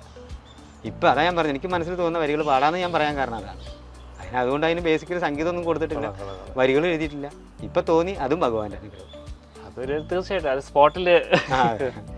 ഇനിയിപ്പം അതല്ലാതെ ഈ ഒരു നാടല്ലാതെ വേറെ ഏതെങ്കിലും ഒരു നാട്, അല്ലെങ്കിൽ ഇപ്പം ഇങ്ങനെ യാത്രകൾ ഉണ്ടാവുമല്ലോ ഇഷ്ടം പോലെ, അതിൽ ഏറ്റവും ഇഷ്ടം തോന്നിയൊരു നാട്? എനിക്ക് ഇഷ്ടമുള്ള നാട്, എല്ലാ നാടും ഇഷ്ടമാണ്. ഒപ്പം പ്രത്യേകിച്ച് വയനാട്, കോഴിക്കോട് ഭയങ്കര ഇഷ്ടമുള്ള സ്ഥലങ്ങളാണ്. പിന്നെ ആലപ്പുഴയൊക്കെ ഭയങ്കര ഇഷ്ടമാണ്, കായലും കാര്യങ്ങളൊക്കെ. എനിക്ക് ഏറ്റവും വലിയ സന്തോഷം എന്താ വെച്ചാൽ എൻ്റെ വണ്ടി കൊണ്ട് ഞാൻ പല ജില്ലകളിലും പോയിട്ടുണ്ട്. പിന്നെ അതിലേറെ സന്തോഷം ഈ വയസ്സിൻ്റെ ഇടയിലേക്ക് ഈ കേരളത്തിലെ എല്ലാ ജില്ലകളും പോയിട്ട് കവർ ചെയ്തിട്ടുണ്ട്. പിന്നെ അത്യാവശ്യം 8 സംസ്ഥാനങ്ങളോളം സന്ദർശിച്ചിട്ടുണ്ട്. അതൊക്കെ യാത്രകൾ തന്നെ. ഏതാണ് ഇഷ്ടവാഹനം? ഇഷ്ടവാഹനം ബൈക്ക്. ഏതാ മോഡൽ? ബൈക്ക് ഇപ്പം എൻ്റെ അടുത്തിരിക്കുന്നത് ഇപ്പോഴത്തെ ബജാജിൻ്റെ ഒരു മോഡലാണ്. അതിനേക്കാളും നല്ല വാഹനങ്ങളൊക്കെ ആഗ്രഹിക്കുന്നുണ്ട്. വലിയ വില കൂടിയതല്ല, വലിയതൊന്നല്ല. പക്ഷേ എങ്കിലും നമുക്ക് തന്നെ ഇപ്പം എൻ്റെ വണ്ടി സാറ്റിസ്ഫൈഡ് ആണ്. ഭയങ്കര ഇഷ്ടമാണ്. ഭയങ്കര ഇഷ്ടമാണെന്ന് വെച്ചാൽ അതിലെന്താ വെച്ചാൽ നമ്മളിങ്ങനെ ഒറ്റയ്ക്ക് പോകാനും പോകുന്ന സമയത്ത് തന്നെ പാടാനും അതുപോലെ വരികൾ കണ്ടെത്താനും ഓട്ടോമാറ്റിക്കലി വരികൾ വരും. അത് ഭയങ്കര ഇഷ്ടമാണ്. യാത്രകൾ ഭയങ്കര ഇഷ്ടമാണ്, വായന ഭയങ്കര ഇഷ്ടമാണ്, സിനിമ ഭയങ്കര ഇഷ്ടമാണ്. എന്താ പറയുക, ഈ യാത്രകൾ ഒരുപാട് ആളുകളെ കാണുന്നുണ്ട്, പരിചയപ്പെടുന്നുണ്ട്. അവരൊക്കെ എനിക്ക് പ്രിയപ്പെട്ടവരാണ്. അങ്ങനെ യാത്രകളിൽ നിന്ന് ഒരുപാട് അനുഭവങ്ങൾ ഉണ്ടായിട്ടുണ്ടല്ലോ. അപ്പം നല്ല ഏറ്റവും മറക്കാനാവാത്തൊരു അനുഭവം ഉണ്ടാവില്ലേ എന്തെങ്കിലും? മറക്കാൻ പറ്റാത്ത അനുഭവം എന്ന് പറയുന്നത്, ഒരു തവണ എനിക്ക് രാത്രിയിൽ വണ്ടി കൊണ്ട് വരുന്ന സമയത്ത് പെട്രോൾ തീർന്നു. ഒരു അർദ്ധരാത്രിയാണ്. ആ സ്ഥലത്തൊന്നും പെട്രോൾ പമ്പില്ല. അപ്പോൾ ആളുകളിങ്ങനെ ചീറി പാഞ്ഞ് പോകുന്നുണ്ട്, വണ്ടി കൊണ്ട് പോകുന്നുണ്ട്. പക്ഷെ ആരും നമ്മളെ ശ്രദ്ധിക്കില്ല. നമ്മൾ എന്താ ചെയ്യുന്നത് പോലും അവർക്ക് അറിയുന്നില്ല. ഫോണാണെങ്കിൽ ഓഫായിപ്പോയി, ആരും വിളിക്കാൻ നിവർത്തിയില്ല.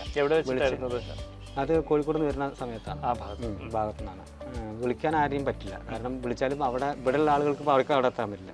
അങ്ങനെ പെട്ട് കിടക്കുന്ന സമയത്ത് ഞാൻ നിന്ന് പരുങ്ങുന്നത് കണ്ടിട്ടാണ് എന്താണ് 2 ചെറുപ്പക്കാർ പയ്യന്മാർ. അപ്പോൾ നമ്മൾ ഇന്നത്തെ കാലത്ത് തലമുറേനൊക്കെ നമ്മൾ മോശം പറയാറുണ്ട്, പക്ഷേ അതിലും നല്ല ആളുകളുണ്ടെന്ന് പറയാൻ കൂടിയാണ്. 2 ചെറുപ്പക്കാർ വന്നിട്ട് ചോദിച്ചു, എന്താ ഏട്ടാ അവിടെ നിൽക്കുന്നു, എന്താ ഈ സമയത്ത്, എന്താ പ്രശ്നം, വണ്ടിക്ക് വല്ല പ്രശ്നം ചോദിച്ചു. അപ്പോൾ ഞാൻ പറഞ്ഞു, എണ്ണ കഴിഞ്ഞു പോയി, ഞാൻ അടിക്കണം വിചാരിച്ചു, പക്ഷേ വരുന്ന വഴിക്ക് അത് മറന്നു പോയി. ഒരു 10-12 മണിയായിരുന്നു. ഞാൻ രാത്രിയൊക്കെ യാത്ര എനിക്ക് ഭയങ്കര ഇഷ്ടമാണ്, വണ്ടിയും കൊണ്ട് ഇങ്ങനെ ഭയങ്കര രസം. അപ്പോൾ സംഭവം ഇതാണ് പറഞ്ഞത്. അപ്പോൾ ഞെട്ട വിഷമിക്കണ്ട, നമുക്ക് എന്തെങ്കിലും ചെയ്യാം. നോക്കുമ്പോൾ അവരേലും എണ്ണയില്ല, ഊറ്റി തന്നെ പറഞ്ഞ് ഇവർ എണ്ണയില്ല. എന്നിട്ട് അവരെ കൂട്ടുകാരന്മാരെ വിളിച്ച് വരുത്തി ഞങ്ങൾക്ക് സംഭവമാണ്. എണ്ണ കിട്ടാൻ എവിടെയും വഴിയില്ല. ഇവരെന്നിട്ട് ഒരു 3-4 ആളുകളുടെ ബൈക്കിൽ നിന്ന് കുറേശ്ശെ എടുത്തിട്ട് എൻ്റെ ബൈക്ക് മൂവ് ചെയ്യാനുള്ള സാധനം ഒഴിച്ച് എല്ലാവരും ഇരിക്കട്ടെ. എന്നിട്ട് പറഞ്ഞ് ഏട്ടപ്പോൾ പോകണ്ട, രാവിലെ പോയാൽ മതി, നമുക്ക് പമ്പുള്ള ഏതെങ്കിലും ഭാഗത്ത് സെറ്റാണ്, ഏട്ട അവിടെ ഇരുന്നാൽ മതി. അങ്ങനെ കൊണ്ടേ ഒരു പമ്പിൻ്റെ അവിടെ ആയിരിക്കും. ഞാനവിടെ ഇരുന്നു, ഫോണും കളിച്ചിരുന്ന് പുലരും വരെ അവിടെ ഇരുന്നു. 24 മണിക്കൂർ പ്രവർത്തിക്കുന്നൊരു പമ്പയല്ല. പിന്നെ അതിലപ്പുറം ദൂരം പോകാനും പറ്റില്ല, അതിനുള്ള എണ്ണയൊന്നുമില്ല. പിന്നെ രാത്രിയല്ലേ നമ്മളങ്ങനെ. അത് വല്ലാത്തൊരു അനുഭവമാണ്. കാരണം ആ ഒരു ചെറുപ്പക്കാർ കാണിച്ച ഒരു നന്മ വല്ലാത്തൊരു കാര്യം. അല്ലെങ്കിൽ ഞാൻ അർദ്ധരാത്രി ഒരു ജനവാസം ഇല്ലാത്തൊരു സ്ഥലത്ത് വണ്ടികൾ ലോറികൾ ചീറിപ്പാഞ്ഞ് പോകുന്നുണ്ടെന്നല്ലാതെ ഒരാളും നിർത്തില്ല, ചാൻസ് ഇല്ല. അങ്ങനെ ഒരു അനുഭവം ഉണ്ടായിട്ടുണ്ട്. അത് ഞാൻ ഇന്നത്തെ ചെറുപ്പക്കാർക്ക് വേണ്ടി സമർപ്പിക്കുകയാണ്. കാരണം നല്ല മനസ്സുള്ള ആളുകളുണ്ട്. എല്ലാ കൂട്ടത്തിലും നല്ലതും ചീത്തയായിട്ടുള്ള ആൾക്കാരുണ്ടാവും. ആക്ഷേപിക്കാനും പാടില്ല, അവർക്ക് നമ്മളെ മൈൻഡ് ചെയ്യേണ്ട ആവശ്യമില്ല. തീർച്ചയായിട്ടും. അങ്ങനെ ഒരു ചെറുപ്പക്കാര് വലിയ നന്മ ചെയ്തു. പിന്നെ അവര് ചിലപ്പോൾ ഇത് കാണുകയാണെങ്കിൽ അവർക്കത് മനസ്സിലാവട്ടെ, ഞാനായിരുന്നു എന്നുള്ളത്. എൻ്റെ മുഖം പോലും അവർക്ക് ഓർമ്മയുണ്ടാവില്ല. ഉണ്ടാവണമെന്നില്ല, കാരണം മുഖം നോക്കി ഒരിക്കലും ഒരു സഹായം ചെയ്താവില്ല. ഒരു മനുഷ്യൻ ചേട്ടൻ എന്നുള്ള രീതിയിലല്ലേ. അവർ മൊബൈൽ വെളിച്ചത്തിലാണ് എന്നെ ഒന്ന് കണ്ടത് തന്നെ. അത്ര വലിയ ഇതൊന്നും അവർക്ക് പറയാൻ പറ്റില്ല. അതൊരു അല്ല, ചെയ്യാനുള്ള ഒരു മനസ്സെന്ന് പറയുന്ന വലിയ കാര്യമല്ലേ. പിന്നെ നിറയെ അനുഭവങ്ങളുണ്ട്, പക്ഷെ നമ്മൾ ഓർത്തെടുക്കാൻ പറ്റുന്ന പെട്ടെന്ന് ഓർമ്മ വന്നൊരു കാര്യമാണത്. അതൊരു നല്ല മനസ്സാണ് പറയുന്നത്. എന്നാൽ എപ്പോഴെങ്കിലും ഒരു വിഷമം ഉണ്ടാക്കിയ ഒരു കുഞ്ഞനുഭവം ഉണ്ടാവുമോ ഈ പാട്ടിന്റെ ഒരു വഴിയിലൂടെ പോയപ്പോഴേ? എപ്പോഴെങ്കിലും ഒരു റിജക്ഷനോ നമ്മളെ മോശം അല്ലെങ്കിൽ ശരിയാവില്ല, ശരിയല്ല എന്നൊക്കെ എപ്പോഴെങ്കിലും ഒന്ന് തഴങ്ങി നിർത്തിയിട്ടുണ്ടോ? ഈ പാട്ട് പാടുന്ന സമയത്തൊന്നും എനിക്ക് അങ്ങനത്തെ ഒരു ദോഷം വന്നിട്ടില്ല. എന്നെ മാറ്റി നിർത്തിയ ഒരു പരിപാടി വേദികളില്ല. പക്ഷേ എനിക്ക് അനുഭവം ഉള്ളത് ചെറുപ്പകാലത്തുള്ളതാണ്, സ്കൂളിൽ പഠിക്കുമ്പോൾ. അതായത് സ്കൂൾ കലോത്സവ സമയത്ത് നമ്മളെ കൊണ്ട് പാടിപ്പിക്കുന്നു, നമുക്ക് ഫസ്റ്റ് തരുന്നു. അതിനുശേഷം അത് ജില്ലയിലേക്ക് പോകുമ്പോൾ ആൾ മാറുന്നു. അതൊരു മാറ്റി നിർത്തൽ തന്നെ ആയിരുന്നു. ഞാൻ ആരും കുറ്റം പറയുന്നില്ല, എന്നെ പഠിപ്പിച്ച ടീച്ചേഴ്സിനെയോ സ്കൂളിൽ നിന്നും കുറ്റം പറയുന്നില്ല. അത് അവർക്ക് ചിലപ്പോൾ ഞാൻ അന്ന് വലിയ ഒരു എന്താ പറയുക, അങ്ങനെ ഒരു വൃത്തിയുള്ളൊരു കുട്ടിയൊന്നുമല്ല. കറുകറുത്ത് കറുപ്പിനോട് അന്നൊന്നൊക്കെ അവജ്ഞയല്ലേ എല്ലാവർക്കും. ഇപ്പൊക്കെ ഞാൻ നിറം വെച്ചു. അപ്പോൾ പറയാം, ടീച്ചർമാർക്ക് ഭയങ്കര ഇഷ്ടമായിരുന്നു എന്നെ കൊണ്ട് എല്ലാ ദിവസവും ക്ലാസ്സിൽ പാടിപ്പിക്കുകയൊക്കെ ചെയ്യും. പക്ഷേ മത്സരം വരുമ്പോൾ അവിടെ എനിക്ക് ഫസ്റ്റ് കിട്ടും, മറ്റുള്ളവരൊക്കെ ഇതാക്കും. പിന്നെ പോകുന്നത് കൂടുതലും ടീച്ചർമാരുടെ മക്കളോ അടുത്ത തലങ്ങളിലേക്ക് പോകുമ്പോൾ ആളങ്ങ് മാറും, അവർക്ക് വേണ്ടപ്പെട്ട ആളുകളായിട്ട് മാറണം. അതൊരു അവഗണന, പാർഷ്യാലിറ്റി ഉണ്ടായിരുന്നു. പിന്നെ അമ്മ പണിയെടുക്കുന്ന വീട്ടിൽ ആണ് സംഗീതം പഠിപ്പിക്കുന്ന കുടുംബമാണ്. അവിടെ ഒരു മാറ്റി നിർത്തൽ അനുഭവിക്കേണ്ടി വന്നിട്ടുണ്ട്. ഞാനിങ്ങനെ പാടിനൊക്കെ കേട്ട് അമ്മ അങ്ങനെ എപ്പോഴും പറയാം, അവർ കുറച്ച് ഉയർന്ന ആളുകളാണ്. അപ്പോൾ അമ്മ പറയും, തമ്പുരാട്ടി എൻ്റെ കുട്ടിക്കും കൂടി ഒന്ന് പറഞ്ഞു കൊടുക്കണം പറയുമ്പോൾ, ഓ ശരി എന്താ വന്നോളാൻ പറയും. അല്ല പറയട്ടെ, വന്നോളാൻ പറഞ്ഞ ആളുകൾ ഇപ്പോഴും പഠിപ്പരയിലാണ് നമുക്ക് സ്ഥാനം. അപ്പോൾ അവിടെ ആണെങ്കിൽ അമ്മ കൊണ്ട് പണിയെടുത്തുകൊണ്ടിരിക്കുന്ന സമയത്ത് അവിടെ നിന്ന് കൊടുക്കുന്ന ഇഡ്ഡലിയൊക്കെ എനിക്ക് കൊണ്ടുവരും. അതൊക്കെ തന്നെ നമ്മുടെ വിശപ്പിനുള്ള ആഹാരമാണ്. അത് കഴിക്കാൻ തുടങ്ങുമ്പോൾ കുരങ്ങന്മാരുള്ള ഇവിടെ അവർ വവ്വാലുള്ള അതേപോലെ തന്നെ അവിടെ കുരങ്ങന്മാരുള്ള ഏരിയ. അപ്പോൾ ഇതിന് ഞാനും കഴിക്കും, അവരും കഴിക്കും. അവർ വലിച്ചിട്ട് പോകും, അല്ലെങ്കിൽ ചെറിയ പൂശ വന്നിട്ട് പോകും. നമ്മളെന്തെങ്കിലും ഇതാക്കാൻ പോയി കഴിഞ്ഞാൽ തൊണ്ടത്തേക്ക് അടിക്കും കുരങ്ങന്മാർ. പക്ഷെ അതൊക്കെ നമുക്ക് ശീലമുണ്ടായതുകൊണ്ട് അത്ര തന്നെ. മുകളിൽ ഇങ്ങനെ പാട്ട് കേൾക്കുന്നുണ്ടാവും, കുട്ടികളെ പഠിപ്പിക്കുന്നുണ്ട്, വാതിൽ കംപ്ലീറ്റ് അടച്ച് ജനലിൻ്റെ വാതിലൊക്കെ അടച്ചിട്ടുണ്ടാവും. ഈ ദിവസവും ഇങ്ങനെ പോവും, ഇന്ന് വിളിക്കും, നാളെ വിളിക്കും, മറ്റൊന്ന് വിളിക്കും പറഞ്ഞിട്ട് ദിവസവും പോയി. ആരും വിളിച്ചതുമില്ല, അവിടുന്ന് ശബ്ദം പോലും ഇങ്ങോട്ട് കേൾപ്പിച്ചില്ല എന്നുള്ളതാണ് സത്യം. അതുവരയ്ക്ക് തുറന്നിട്ടിരുന്ന ജനലിൻ്റെ വാതിലുകൾ അന്ന് മുതൽ അടച്ചിടാൻ തുടങ്ങിയവർ. അത് വലിയൊരു സങ്കടമാണ്. അല്ലെങ്കിൽ അന്ന് അവർ വിചാരിച്ചിരുന്നെങ്കിൽ എനിക്ക് കുറച്ചെങ്കിലും ബാലപാഠങ്ങൾ പറഞ്ഞുതരാൻ അവർക്ക് കഴിയുമായിരുന്നു. ജാതിയൊക്കെ ഭയങ്കര കൊടുമ്പരി കൊള്ളുന്ന സമയത്ത് തന്നെയാണ്. 49 വയസ്സ് പറയുമ്പോൾ ജാതിയുടെ ഒരു ഇത് അറിയാലോ, നിങ്ങളൊന്നും അത്ര അറിഞ്ഞിട്ടുണ്ടാവില്ല, നമുക്കറിയാൻ പറ്റും. അപ്പോൾ അങ്ങനൊരു അവഗണന നല്ല ഇതായിട്ട് അത് ഇന്നും വേദനയാണ്. പിന്നെ ഉള്ളത് എൻ്റെ ഏട്ടനാണ്, രക്തബന്ധമാണ്, പറയാൻ പാടില്ല, ഒരിക്കലും പറയാൻ പാടില്ല. ഏട്ടന് ഞാൻ പാടുന്നത് ഇഷ്ടമല്ല. ഏട്ടൻ നന്നായി പാടുന്ന ഒരാളാണെങ്കിൽ പോലും കുടുംബത്തിനെ കുറ്റം പറയല്ല, എൻ്റെ സഹോദരനാണ്, അവരെ നന്നായി ഒറ്റയിച്ചില്ല. അദ്ദേഹം കാണിച്ച ആ ഒരു അവഗണനയാണ് എനിക്ക് വാശിയായിട്ട് വളർന്നത്. അതെല്ലാ കാര്യത്തിലും, തൊഴിലിലും എൻ്റെ കലയിലൊക്കെ ഒരിക്കലും കുറ്റം പറയില്ല. അദ്ദേഹം ചെയ്ത് നല്ല കാര്യമാണ്, വാശി ഉണ്ടാക്കിയിട്ടുണ്ട്. പിന്നെ അദ്ദേഹം എന്നെ മാറ്റി നിർത്തിയപ്പോൾ ഞാൻ പാടുന്നത് കണ്ടു കഴിഞ്ഞാൽ ചീത്ത പറയും. മൂപ്പർക്ക് വൈകുന്നേരം വരെ ഇരുന്ന് പാടാം, പണികളൊന്നും എടുക്കില്ല. വീട്ടിൽ ഞാൻ ചോറ് വെക്കണം, കൂട്ടാൻ വെക്കണം, വെള്ളം കൊണ്ടുവരണം, വറവ് കൊണ്ടുവരണം, ആളുകളുണ്ട് ഉണ്ടായിരുന്നു, അവരെ മേക്കണം, ഇതെല്ലാം ചെയ്യും. എന്നിട്ട് ഈ ഏട്ടൻ്റെ അപ്പോൾ അടുക്കളയിലാണെങ്കിൽ എൻ്റെ മൈൻഡ് ചെവി ഏട്ടൻ പാടുന്നത് അസാധ്യ ഗായകനാണ്, നന്നായി പാടും. പക്ഷേ ഇന്ന് പാവം മൂപ്പര് മൂളിപ്പാട്ട് പോലും പാടുന്നുണ്ട് എനിക്കറിയില്ല. അപ്പോൾ ഈ അടുത്ത ദിവസങ്ങളിലാണ് പോയി കഴിഞ്ഞ വർഷമൊക്കെ ആയിട്ട് അവരുണ്ടാക്കിയ ചെറിയൊരു ട്രൂപ്പ് വഴി വേദിയിലൊക്കെ കയറാൻ തുടങ്ങിയിട്ടുണ്ട്. ഈശ്വര നന്നായി വരട്ടെ എന്ന് പ്രാർത്ഥന മാത്രമേ ഉള്ളൂ. ഈ രണ്ട് സംഗതികൾ എനിക്കൊന്ന് വേദനിക്കുന്നതാണ്. എപ്പോഴും ഇങ്ങനെ എന്നെ തല്ലു ഏട്ടൻ, ഞാൻ പാടുന്ന കേട്ട തല്ലു, നല്ല ഉപദ്രവിക്കും. അതെന്തോ എനിക്കറിയില്ല, ഈ ചാനലിലൊന്നും വരേണ്ടതല്ല ഈ കാര്യം, പക്ഷേ എങ്കിൽ കൂടി എനിക്ക് പറയാതിരിക്കാൻ വയ്യ. ആ വാശികളുള്ളൊരു അനുഭവങ്ങളാണ് ശരിക്കും പറഞ്ഞാൽ വളരാനുള്ളൊരു ശക്തി അല്ലെ, പ്രചോദനം. അല്ല, അവഗണനകൾ തന്നെയാണ് എന്നെ, അവഗണനകളാണ് ചേട്ടന്റെ ഈ വളർച്ചയ്ക്കുള്ള ശക്തി. സത്യം, പിന്തുണ എനിക്ക് ഇന്നുണ്ട്, പക്ഷെ അന്നില്ല. അന്ന് നല്ല അവഗണന എനിക്ക് കിട്ടിയിട്ടുണ്ട്. സ്കൂളിൽ തലങ്ങളിൽ നിന്ന് ഒപ്പം നിൽക്കുന്ന കൂട്ടുകാരന്മാരിൽ നിന്നൊക്കെ അവരൊക്കെ പാടുമെങ്കിലും അവർ മാറ്റി നിർത്തിച്ചിട്ടേ പാടുള്ളൂ, വിട്ട് നിർത്തിച്ചിട്ടേ പാടുള്ളൂ. അങ്ങനെ അടുത്ത് നിർത്തില്ല, തോളോട് തോളി നിർത്തിയിട്ടൊന്നും പാടിക്കില്ല. പിന്നെ ഞാൻ സ്റ്റാർ ആയത് ഹൈസ്കൂളിലെത്തിയപ്പോഴാണ്. അവിടെ പിന്നെ ഞാൻ SFIൻ്റെ നേതാവായിട്ട് 3 കൊല്ലം മത്സരിക്കുകയുണ്ടായി, സ്കൂൾ ലീഡർ ക്ലാസ് ലീഡറായി. പിന്നെ സകല കലകളുടെയും മന്നനായി.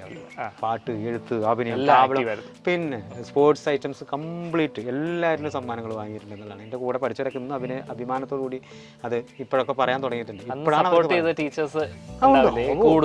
ഉണ്ട്. നളിനി ടീച്ചറുണ്ട്, ഒരു പൊടിയാമ്മ ടീച്ചറുണ്ട്, പിന്നെ ഇവിടെ തന്നെ ക്ഷേത്രത്തിൻ്റെ തൊട്ടടുത്തുള്ള ഹൈമാവി ടീച്ചർ, അവർക്ക് നല്ല സപ്പോർട്ടായിരുന്നു. പിന്നെ രാധാമണി ടീച്ചർ എന്നൊക്കെ പറയുന്ന കോമളവല്ലി ടീച്ചർ, അവർക്ക് നല്ല സപ്പോർട്ട്. പിന്നെ മരിച്ചുപോയ ഒരു മാഷുണ്ട്, ശ്രീകുമാര മാഷ്, പിന്നെ അതുപോലെ എന്നെ LP സ്കൂളിലൊക്കെ പഠിപ്പിച്ച മോഹൻ മാഷ്, വരദ ടീച്ചർ, ലത ടീച്ചർ, ഇവരൊക്കെ നല്ല സപ്പോർട്ട്, ഭയങ്കര സപ്പോർട്ടായിരുന്നു. ഇന്നും അവരൊക്കെ ഈ പാട്ട് കേട്ടിട്ട് എന്താ പറഞ്ഞു? ഈ എല്ലാവരും നല്ല അഭിപ്രായമാണ്. എനിക്ക് പേഴ്സണലായിട്ട് അവർ ഒക്കെ ഇട്ടിട്ടുണ്ട്, വര ടീച്ചറൊക്കെ മെസ്സേജ് ഇട്ടിട്ടുണ്ട്. പിന്നെ കാണുമ്പോഴൊക്കെ എൻ്റെ കുട്ടിയാ, ഞാൻ പഠിപ്പിച്ച കുട്ടി എന്നൊക്കെ പറയുന്ന അത് നമുക്കൊരു സന്തോഷം. പിന്നെ സന്തോഷം. അവരൊക്കെ അനുഗ്രഹം തന്നെയാണ്, ഗുരുകാരണവന്മാരുടെ അനുഗ്രഹമാണ്, എൻ്റെ മോശത്തപ്പൻ്റെ അനുഗ്രഹമാണ്, പടച്ചവൻ്റെ അനുഗ്രഹമാണ്. പാട്ടുകളൊക്കെ മുമ്പ് വൈറലായെങ്കിലും ഇത്രമേൽ ഒരു പബ്ലിസിറ്റി എനിക്ക് കിട്ടിയിട്ടില്ല. വൈറലായിട്ടുണ്ട് എന്നല്ലാതെ അതൊക്കെ ആ വഴിക്ക് അങ്ങനെ ഇങ്ങോട്ട് പോയി. കുട്ടിക്കാലത്ത് കുറേ അവഗണനകൾ കിട്ടി, നമ്മൾ അതിൻ്റെ ശക്തി, ഊർജം അതൊക്കെ സംഭരിച്ച് നമ്മളിപ്പം നല്ല രീതിയിൽ എത്തി അല്ലേ? നമ്മൾ നമ്മുടെ സംഗീതം തുടർന്നുകൊണ്ടേയിരുന്നു. അത്യാവശ്യം ഇപ്പോഴും നമ്മൾ പറഞ്ഞല്ലോ, നമ്മുടെ യാത്ര ഇപ്പം തുടങ്ങിയിട്ടേ ഉള്ളൂ, അങ്ങോട്ട് പോകുന്നേ ഉള്ളൂ, എവിടെ എത്തിയിട്ടില്ല, ഒന്നും ആയിട്ടില്ല. നമ്മൾ തുടങ്ങുന്നു എന്നുള്ളതാണ് ചേട്ടൻ്റെ അഭിപ്രായം. ഓരോ ദിവസം തുടങ്ങുക തന്നെയാണ്. തീർച്ചയായിട്ടും ഓരോ ദിവസം പുതിയൊരു ബിഗിനിങ് ആണ്, തുടക്കമാണ് എന്നുള്ള രീതിയിലല്ലേ. എന്നും ഒരു മണ്ടനായിട്ടുള്ളൊരു വിദ്യാർത്ഥിയായിരുന്നു ഞാൻ. പിൻബെഞ്ചിലാണ് നമുക്ക് സ്ഥാനം. അന്ന് ഏറ്റവും കൂടുതൽ മാർക്ക് വാങ്ങിയിരുന്ന മുൻബെഞ്ചിലിരിക്കുന്ന എത്രയോ ആളുകൾ ഇന്നറിയപ്പെടാതിരിക്കുന്നുണ്ട്. മണ്ടനായ വിഡ്ഢിയായ അന്നത്തെ വിദ്യാർത്ഥികളൊക്കെ ഇന്ന് നല്ല പൊസിഷനിലെത്തി. തള്ളിക്കളഞ്ഞ കല്ല് മൂലക്കല്ലായി മാറി എന്ന് പറയുന്നത്. തീർച്ചയായിട്ടും അതാ പറയുന്നത്. കാരണം അങ്ങനത്തെ ആളുകളാണ് പിന്നീട് കയറി വന്നത്. അവരുടെ ഒരു അവരുടേതായിട്ടുള്ള അവരുടെ ഉള്ളിൽ നിന്ന് ഒരു സ്പാർക്ക് ഉണ്ടാവും. അപ്പോൾ അതാണ് നമ്മൾ ആരെയും ഒരു ഒറ്റ നോട്ടത്തിൽ വില കുറഞ്ഞ് കാണരുതെന്ന് പറയുന്നത്. എല്ലാവരിലും ദൈവ ചൈതന്യമുണ്ട്. ആ ചൈതന്യം വെളിപ്പെടുന്നൊരു ദിവസം വരും. അത് ആർക്കും പലപ്പോഴും തിരിച്ചറിയുന്നില്ല പലരും അല്ലേ? എല്ലാവർക്കും ഒരു പ്രാധാന്യം, അല്ലെങ്കിൽ അവർക്ക് അവരുടേതായിട്ടുള്ള കഴിവുകളുണ്ട്, എല്ലാവർക്കും അവരുടെ പ്രാധാന്യമുണ്ട്, ആരും മനസ്സിലാക്കുന്നില്ല. മനുഷ്യനിൽ ചെകുത്താനും ദൈവവും ഒരേപോലെ വസിക്കുന്നുണ്ട്. അവരെ സാഹചര്യങ്ങളാണ് അത് ഏത് വേണമെന്ന് തീരുമാനിക്കുന്നത്, മോൾഡ് ചെയ്തെടുക്കുന്നതിനനുസരിച്ച്. അതാണ് എന്നിലിപ്പോൾ ദൈവമുണ്ട്, ആ ദൈവമാണ് പുറത്തേക്ക് വഴി നടത്തുന്നതും ഈ കലകൾ ഇങ്ങനെ സമ്മാനിക്കുന്നതും. നാളെ മറ്റുള്ള അപകടങ്ങളോ പ്രശ്നങ്ങളൊന്നും വരാതിരിക്കട്ടെ, എന്നാൽ മറ്റൊരാൾക്കൊരു ദ്രോഹം വരാതിരിക്കട്ടെ. എന്നെക്കൊണ്ട് എന്തെങ്കിലുമൊക്കെ മറ്റുള്ളവർക്ക് ചെയ്യാൻ പറ്റുന്ന സഹായങ്ങൾ ചെയ്യാൻ പറ്റുന്ന ഒരവസ്ഥയിലേക്ക് ഭഗവാൻ എത്തിച്ചേരട്ടെ.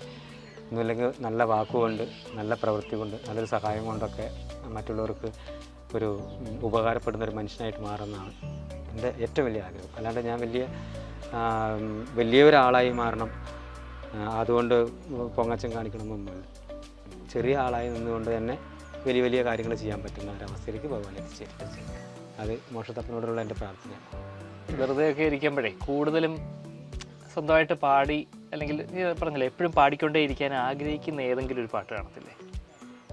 ഒരു സിനിമാ പാട്ടുണ്ട്. വെറുതെ ഇരിക്കുമ്പം ചുമ്മാ മൂളിപ്പാട്ടെങ്കിലും ഈ പാട്ടാണ് എപ്പോഴും പാടിക്കൊണ്ടിരിക്കുന്നൊരു എപ്പോഴും പാടുന്നൊരു പാട്ട് മിക്കവാറും എൻ്റെ ചുണ്ടിൽ ശരത് സാറിൻ്റെ സംഗീതത്തിൽ വന്ന ക്ഷണക്കത്തിൽ വന്നിട്ടുള്ള മംഗളങ്ങൾ ഭയങ്കര ഇഷ്ടമാണ്. പാടാം. എനിക്കത്ര നന്നായിട്ട് ഭംഗിയായിട്ടൊന്നും അത് പാടാൻ കഴിയില്ല, ഇപ്പൊ തന്നെ പറയാം. പല തെറ്റുകളും പ്രശ്നങ്ങളുണ്ടാവും. ഭയങ്കര ഇഷ്ടമാണ്. അനുരാഗമൂലം കിനാവിൽ കിളിപ്പാടുന്നതപരാധമാണോ, ഇരുളിൽ വിതുമ്പുന്ന പൂവേ നീ വിടരുന്നതപരാധമായോ, ഈ മണ്ണിലെന്നുമീ കാരുണ്യമില്ലയോ, ഈ വിണ്ണിലെന്നുമീ ആനന്ദമില്ലയോ, നിഴലായി നിലാവിൻ മാറിൽ വീഴാൻ വെറുതെ ഒരുങ്ങുമ്പോഴും മംഗളങ്ങളരുളും മഴനീർക്കണങ്ങളെ, ശാന്തമായി തലോടും കുളിർക്കാറ്റിനീണമേ, ദീപാങ്കുരങ്ങൾ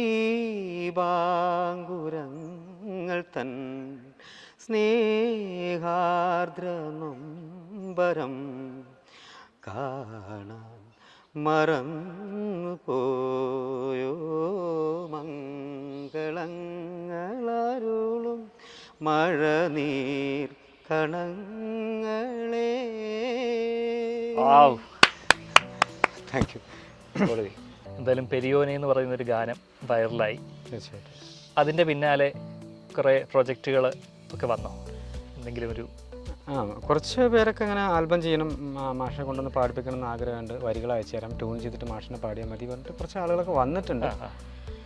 പിന്നെ അതിലപ്പുറത്തേക്കൊന്നും ഇപ്പോൾ നമുക്ക് വന്നിട്ടില്ല ഈ നേരം വരെ. സാധാരണക്കാരായ എഴുത്തുകാരൊക്കെ അങ്ങനെ പിന്നെ കൊണ്ട് പാടിപ്പിക്കണം, അത് നേരത്തെ ആഗ്രഹിച്ച ആളുകൾ തന്നെയാണ് ഇപ്പോഴും പറഞ്ഞിരിക്കുന്നത്. പിന്നെ പ്രത്യേകിച്ച് അങ്ങനെ ഒരു വിളിയൊന്നും കാര്യമൊന്നും വന്നിട്ടില്ല. എന്നാലും എനിക്ക് തോന്നുന്നു ഇതൊരു തുടക്കം നന്നാവുന്നുള്ളത്. തീർച്ചയായിട്ടും ഇതൊരു തുടക്കം തന്നെയാണ്. ഇനിയിപ്പോൾ നാളെ വിഷുദിനത്തിൽ എൻ്റെ ഞാൻ സംഗീതം ചെയ്തൊരു പാട്ട് ഇറങ്ങുന്നുണ്ട്, ശ്രീകൃഷ്ണ ഭക്തിയാണ്. അത് ഈ വർഷത്തെ എനിക്കുള്ളൊരു സമ്മാനമാണ്, ഭഗവാൻ തന്ന ഒരു സമ്മാനമാണ്, ഒരു വിഷു കൈനീട്ടമാണ്. നാളെയാണ് അത്. കൈനീട്ടം ഐശ്വര്യപ്രദമാകട്ടെ എന്ന് അല്ലേ? അതെ, നന്നായിരിക്കട്ടെ, ദൈവം നന്നായിരിക്കട്ടെ. നമ്മുടെ ഈ ഒരു പ്രോഗ്രസിൻ്റെ പ്രേക്ഷകരോട് എന്താ പറയാനുള്ളത്? പ്രേക്ഷകരോട് ഒരുപാട് നന്ദിയുണ്ട്. അതായത് പ്രേക്ഷകരാണ് എന്നെ ഈ ലെവലിലേക്ക് എത്തിച്ചത്. TV ചാനലിലായിരിക്കും ശരി, സോഷ്യൽ മീഡിയ ലെവലിലുള്ള പ്രേക്ഷകരായാലും ശരി, നാട്ടിൽ പലയിടത്തുള്ള ആളുകളായാലും ശരി, അവരാണ് എന്നെ ഇപ്പോൾ ഇവിടെ നിങ്ങളുടെ മുന്നിലടക്കം നിർത്തിച്ചിട്ടുള്ളത്. അവരോട് ഒരുപാട് നന്ദിയുണ്ട്. പിന്നെ ഒരു റിക്വസ്റ്റ് ഉള്ളത്, ഇതുപോലെ അനവധി കലാകാരന്മാർ നമ്മുടെ ചുറ്റുമുണ്ട്.